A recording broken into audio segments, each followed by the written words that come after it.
మనం ఎవరిని పెళ్లి చేసుకుంటున్నాం అన్నది ఎంత ఇంపార్టెంట్ అన్నది పెళ్లి చేసుకునేటప్పటికంటే పిల్లలు వచ్చాక ఎక్కువ అర్థమవుతుంది. ఎందుకంటే తను జస్ట్ మన హస్బెండే అవ్వడు, మన ఫ్యూచర్ పిల్లలకి ఫాదర్ కూడా.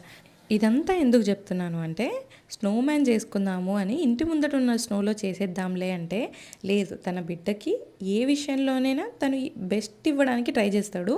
సో వెనకాల దారి లేకపోయినా అంత స్నోలో మోకాల దాకా దిగుతున్న స్నోలో నడుచుకుంటూ వచ్చి మా ఇంటి వెనక్కి దారి ఓపెన్ చేసి ఇలా తన బిడ్డ ఆడుకునేలా చేశాడనమాట.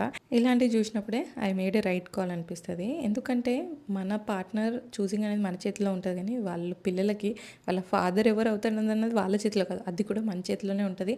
అండ్ ఇంత pure innocent hearts deserves nothing but happiness. వాళ్ళకు బెస్టే దొరకాలి అన్నిట్లోనూ. మంచి హ్యాపీ చైల్డ్హుడ్, హ్యాపీ మెమరీస్ ఉండాలి కదా. ఇవన్నీ మన చేతిలో ఉన్నాయి. ఇట్ నాట్ జస్ట్ హస్బెండ్ అనే కాదు, ఈవెన్ అప్లైస్ టు వైఫ్స్ చూసింగ్లో కూడా.